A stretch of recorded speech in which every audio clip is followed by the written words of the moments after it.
देखिए, जब हम एनपीओ की बात करते हैं तो एनपीओ में एक बहुत ही इंटरेस्टिंग पॉइंट होता है, किसी भी स्पेशल पर्पस के लिए किसी फंड का क्रिएट होना, जैसे मैच फंड का क्रिएट होना है ना, कोई कल्चर एक्टिविटीज़ है उसके लिए फंड क्रिएट करना। तो इन फंड्स के बारे में दो तरह की बातें रहती हैं, दोनों आप समझ लीजिए बड़े ध्यान से, मैं क्लियर कर रहा हूँ। जब मैच फंड की बात करते हैं हम, तो मैच फंड या किसी भी तरह का कोई और फंड हो सकता है, हम इस मैच फंड से समझने की कोशिश करते हैं। यदि मैच फंड का अमाउंट उसके एक्सपेंसेस से ज़्यादा है, यदि मैच फंड का अमाउंट हम कुछ अमाउंट ले लेते हैं जिससे क्लियर हो जाए। मैच फंड आपका 60,000 है और इसके जो मैच एक्सपेंसेस हैं वो केवल 40,000 है। मैच फंड में हमने 60,000 मेंटेन किया है और मैच पर जो एक्सपेंसेस हुए वो कितने हुए, केवल ओनली 40,000 एक्सपेंसेस हुए। तो इस कंडीशन में मैच फंड का अमाउंट ज्यादा है और मैच एक्सपेंसेस क्या है, कम है। तो इसे कैसे शो किया जाएगा, इसे बैलेंस शीट में शो करेंगे हम। इसे कहां और कैसे शो किया जाएगा, बैलेंस शीट में शो किया जाएगा। बैलेंस शीट में कैसे शो करेंगे हम, कुछ इस प्रकार से। सबसे पहले हम मैच फंड का अमाउंट लिखेंगे। मैच फंड का जो अमाउंट है वो है हमारा 60,000, इसमें से लेस करेंगे हम एक्सपेंसेस। इस मैच से रिलेटेड जो एक्सपेंसेस हैं वो है आपके 40,000। देन रिमेनिंग आपका फंड का जो वैल्यू बचा है, वो फंड का वैल्यू कितना बचा आपका 20,000। तो ये 20,000 जो रिमेनिंग बचा हुआ है वो मैच फंड का अमाउंट है और मैच फंड कहाँ आता है, बैलेंस शीट की लायबिलिटीज में। तो इसको इस तरह से शो करेंगे हम। बट ये कंडीशन अपोजिट हो जाए, सेकंड कंडीशन ले रहे हैं हम। सेकंड कंडीशन में हम मान रहे हैं कि जो आपका मैच फंड है इसमें अमाउंट 40,000 है और जो मैच के एक्सपेंसेस हो गए वो मैच के एक्सपेंसेस हमने कर दिए 60,000। हो सकता है ऐसा, कोई जरूरी नहीं है कि नहीं हो सकता है। तो फिर ऐसी कंडीशन में इसको कहां और कैसे शो किया जाता है, तो फिर ऐसी कंडीशन में चूंकि अमाउंट आपका एक्सपेंसेस का ज्यादा है, तो इसे इनकम एंड एक्सपेंडिचर अकाउंट में आप शो करेंगे। चूंकि अमाउंट आपका एक्सपेंसेस का ज्यादा है इसलिए आप इसे इनकम एंड एक्सपेंडिचर अकाउंट में क्या करेंगे, शो करेंगे। किस तरह से, आइए हम वो भी समझ लेते हैं। ये हमारा एक्सपेंडिचर साइड है रुपीज, इनकम साइड है आपका और रुपीज, ठीक है। अब हम क्या करेंगे, इस साइड में लिखेंगे, डेबिट साइड में मैच एक्सपेंसेस। आपकी जो मैच एक्सपेंसेस है वो 60,000 है और इसमें से आप लेस करेंगे मैच फंड। आपका जो मैच फंड है वो है 40,000, तो लेस करके यहाँ कितना आ जाएगा आपका 20,000। तो ये 20,000 इनकम एंड एक्सपेंडिचर अकाउंट में कौन से साइड लिखा जाएगा, डेबिट साइड लिखा जाएगा। तो है ना बढ़िया पॉइंट। चलिए क्वेश्चन नंबर नेक्स्ट हमें बनाना है 46 नंबर का क्वेश्चन। आइए सॉल्व करते हैं हम।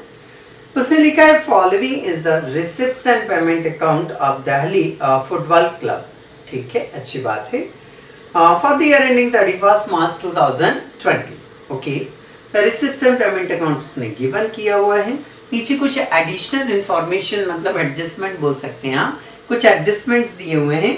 During the year ending 31 March 2020 the club had 550 member and each paying an annual subscription of ₹100। ठीक है, 550 मेंबर हैं, एक मेंबर जो पे करता है वो ₹100 पे करता है। जस्ट इंफॉर्मेशन हो गई है। सैलरी आउटस्टैंडिंग लास्ट ईयर की 10,000 है और करंट ईयर की जो है वो 5,000 है। लास्ट ईयर के आउटस्टैंडिंग 10,000 है, करंट ईयर की आउटस्टैंडिंग 5,000 है। Okay done. नेक्स्ट आगे क्या बोल रहा है वो, बस दो ही एडजस्टमेंट है इसमें, एक आध कोई हेड एंड एडजस्टमेंट मिला तो वो देख लेंगे हम। ठीक है चलिए, डेबिट साइड से हम कहाँ ट्रांसफर करेंगे, क्रेडिट साइड। सबसे पहले बैलेंस बीडी, लास्ट ईयर का कैश हो, लास्ट ईयर का कैश है, नहीं आएगा भाई। डोनेशन फॉर बिल्डिंग नहीं आएगा, लाइबिलिटी है आपकी। डोनेशन, डोनेशन का जो अमाउंट उसने बताया है वो बताया 50,000, बिल्कुल लिखेंगे। डोनेशन हमारी इनकम है, और करके लिखता तो नहीं लिखता मैं, bye donation.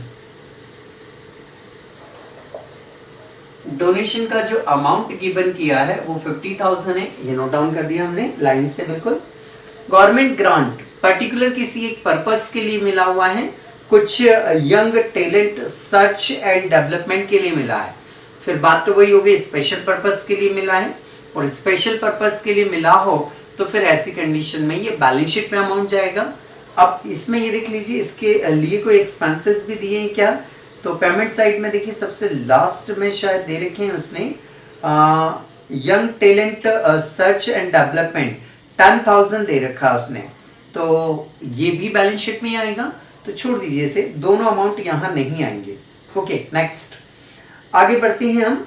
Life membership fees का बिल्कुल परमानेंट रूल है कि इससे बैलेंस शीट में कैपिटल फंड में ऐड कर देंगे।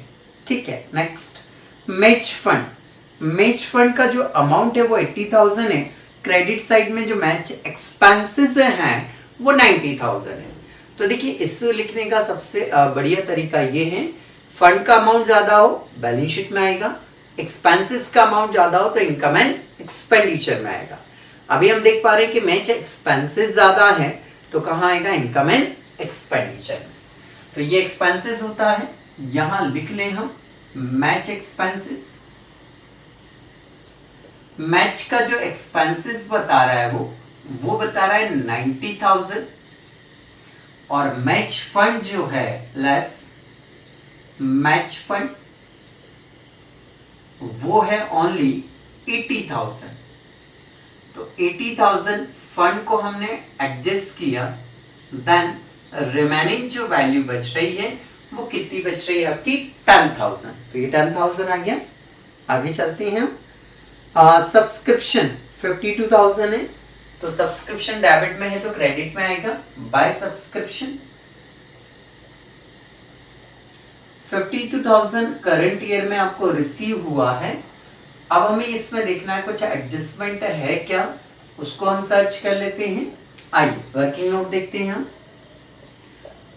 वर्किंग नोट में फर्स्ट वाला हम वर्किंग नोट कर रहे हैं, उसने बताया है हमें कि जो मेंबर हैं वो मेंबर हैं 550। ईच मेंबर जो पे करते हैं वो 100 रुपीज पे करते हैं, मीन्स मल्टीप्लाई करें तो टोटल अमाउंट होता है आपका 55,000। मतलब आपको करंट ईयर में जो मेंबरशिप फीस मिली थी वो कितनी मिली थी, 55,000। जबकि आपको रिसीव जो हुई है वो रिसीव में आप यहां देख पा रहे हैं, वो रिसीव्ड में अमाउंट कितना आपका 50,000, मीन्स 5,000 जो है, सॉरी 52,000 नहीं है, यहां देखेंगे, मैंने यहां देख लिया 52,000 मीन्स 3,000 जो है वो अमाउंट आपका क्या कहलाएगा, आउटस्टैंडिंग कहलाएगा। तो ये 3,000 आपका आउटस्टैंडिंग है, आउटस्टैंडिंग है तो फिर सब्सक्रिप्शन में ले जाकर क्या करेंगे आप, ऐड। करंट ईयर का आउटस्टैंडिंग आपका क्या होता है, ऐड होता है। तो ये आपका सब्सक्रिप्शन वाला पॉइंट हो गया। नेक्स्ट अगला पढ़िए आप। लॉकर रेंट, लॉकर रेंट का अमाउंट है आपका 4,000, इनकम है, नोट डाउन करेंगे आप 4,000, ये लिखा हमने 4,000 by locker rent.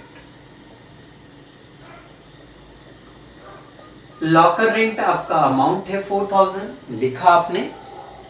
Interest on investment 10,000 है, तो बाय इंटरेस्ट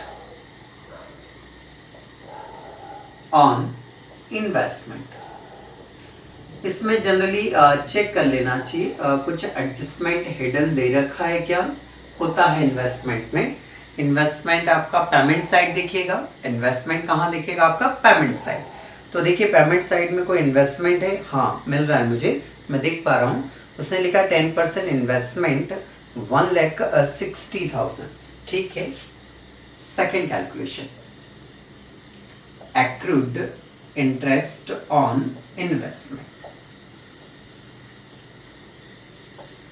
देखिए आपका जो इन्वेस्टमेंट का अमाउंट है वो 1,60,000 का इन्वेस्टमेंट है। इंटरेस्ट का रेट 10% दिया उसने। 10% मतलब ईयर का इंटरेस्ट होता है 16,000। अब ये इन्वेस्टमेंट आपने कौन सी डेट को किया था? 1 जुलाई को।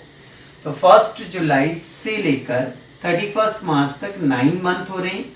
1 जुलाई से 31 मार्च तक 9 मंथ हो रहे हैं। तो 9 मंथ का इंटरेस्ट निकालेंगे हम। तो 9 मंथ का जो इंटरेस्ट आ रहा है वो कितना रिसीव होना चाहिए पूरे ईयर के लिए? टोटल ड्यू कितना हो रहा है आपका? 12,000 होना चाहिए रिसीव। रिसीव्ड में आपका बता कितना रहा है? 10,000। 12,000 में से आपको जो अमाउंट रिसीव्ड हुआ है वो रिसीव्ड अमाउंट है आपका 10,000। इट मीन्स 2,000 रुपीज जो आ रहा है ये 2,000 क्या हो गया आपका? आउटस्टैंडिंग इंटरेस्ट हो गया। एक्रूड भी बोल सकते हैं आप इसे। तो यहाँ पर लाकर करंट ईयर का है ये, तो करंट ईयर का आउटस्टैंडिंग इंटरेस्ट हम इसमें क्या करेंगे? ऐड कर देंगे। तो 2,000 आप ऐड कर दीजिए तो कितना हो गया आपका? 12,000 रुपीज हो गया। ओके नेक्स्ट अगला पॉइंट देखते हैं हम। और क्या है भाई? Cell of furniture. फर्नीचर नहीं आता भाई, फर्नीचर एसेट से नहीं आएगा। बट चूंकि इसका बुक वैल्यू दिया हुआ है तो बुक वैल्यू 80,000 है, सेल कर रहे हैं आप 1 लाख में, तो 20,000 आपका प्रॉफिट हो गया। तो प्रॉफिट लिखेंगे आप, इस साइड में ही आएगा by profit on sale of furniture, ये लिखेंगे आप। ठीक है। इसका जो वैल्यू है आप यहाँ शो कर सकते हैं कि 1 लाख रुपए में आपने सेल किया, 80,000 आपका बुक वैल्यू है, तो 20,000 आपका क्या हो गया? प्रॉफिट हो गया। ये नोट डाउन कर दिया हमने। नेक्स्ट आगे बढ़ते हैं हम। एंट्रेंस फी बिल्कुल लिखेंगे। एंट्रेंस फी इनकम होती है। एंट्रेंस फी जो है वो 50,000 गिवन है, ये 15,000 लिख दिए, 50,000 लिखा हमने। नेक्स्ट और कुछ नहीं है। अब कहां से आना है हमें? क्रेडिट से कहां आना है? डेबिट साइड में। स्टार्ट करते हैं हम। बिल्डिंग ना ना ना ना, बिल्डिंग एसेट्स है, इनकम एक्सपेंडिचर में नहीं आएगा। प्रोजेक्ट एक्सपेंसेस उसने दे रखे हैं तो ये नहीं आएगा क्योंकि इसके लिए हमें गवर्नमेंट ग्रांट मिली है। तो गवर्नमेंट ग्रांट की वैल्यू देखें तो 1 लाख रुपीस है। और ये प्रोजेक्ट एक्सपेंसेस उसने जो बताए हैं वो हमें कितने बताए हैं? 90,000। तो फंड का अमाउंट ज़्यादा है, फंड का अमाउंट, प्रोजेक्ट का ग्रांट का अमाउंट ज़्यादा है, बैलेंस शीट में आएगा। एक्सपेंसेस का अमाउंट होता तो यहाँ लिखते। ओके नहीं आना है। नेक्स्ट मैच एक्सपेंसेस हो चुका है आपका, फर्नीचर नहीं आएगा, इन्वेस्टमेंट नहीं आएगा। सैलरी 70,000 रुपीज है, इसमें एक एडजस्टमेंट भी है। टू सैलरी 70,000 है, इसमें दो एडजस्टमेंट है। दोनों एडजस्टमेंट कुछ इस तरह से बोले उसने कि लास्ट ईयर का आउटस्टैंडिंग है 10,000। लास्ट ईयर का आउटस्टैंडिंग कितना है? 10,000। तो लास्ट ईयर का आउटस्टैंडिंग क्या होगा? Less last year outstanding 10,000। ठीक है। देन फिर करंट ईयर का भी आउटस्टैंडिंग है, तो करंट ईयर का आउटस्टैंडिंग जो है वो क्या होगा? ऐड होगा। तो करंट ईयर का आउटस्टैंडिंग उसने 5,000 बताया है, ये ऐड हो जाएगा। ठीक है। 65,000 जो है वो बाहर आ जाएगा, ये बाहर लिख दिया आपने। नेक्स्ट आगे चलिए हम सैलरी के बाद में। सैलरी के बाद इंश्योरेंस है 3,500 रुपीज, ये लिखा हमने इंश्योरेंस। इंश्योरेंस एक्सपेंसेस होता है तो इसे यहाँ नोट करेंगे हम। इंश्योरेंस की वैल्यू है 3,500। इंश्योरेंस के बाद में हम देख पा रहे हैं सन्ड्री एक्सपेंसेस 4,700 है, कोई एडजस्टमेंट नहीं है इसमें, डायरेक्ट आ जाएगा टू सन्ड्री एक्सपेंसेस। नेक्स्ट आगे चल सकते हैं हम। क्लोजिंग कैश नहीं आएगा और टैलेंट सर्च का जो 10,000 है वो भी यहाँ नहीं आएगा, क्योंकि ये बचा हुआ अमाउंट है जो कि हम ऊपर देख चुके थे। Okay, complete. नीचे कोई एडजस्टमेंट मुझे बाकी नहीं दिख रहा है, लगभग सारी अमाउंट्स हमारी क्या हैं, कंप्लीट है। टोटल लगाएंगे, पहले क्रेडिट साइड की टोटल लगा लेते हैं हम। 50 कितने हो गए, 1,09,000, 1,11,000, 1,21,000, 1,31,000, 1,81,000 और 91,000। 1,91,000 रुपीज आ रहा है आपका, 1,91,000 रुपीज आ रहा है आपका। ठीक है भाई, अब इसके बाद में यदि हम देखें तो डेबिट साइड की टोटल लगानी है हमें। चलिए डेबिट की भी टोटल लगा लेते हैं। क्रेडिट की हम बता रहे हैं 1,91,000 आ रही है। डेबिट साइड की हम टोटल लगाएंगे तो 65, 10, 75, 75, 78, 78 और 4, 92, 93, 83,200 रुपए। ठीक है, 83,200 रुपीज आ रहे हैं। लेस करेंगे भाई 0, 0, 8, 10 में से तो 7, यहाँ पर 0, 1,07,800 रुपए हमारा डेबिट साइड में अमाउंट क्या पड़ रहा है, कम पड़ रहा है। तो डेबिट में कम पड़ रहा है 1,07,800 रुपीज। टोटल कौन सी आएगी, जो बड़ी वाली होगी, बड़ी टोटल कितनी हमारी 1,91,000। तो यहाँ आकर आपका ये क्वेश्चन क्या हो जाता है, कंप्लीट हो जाता है।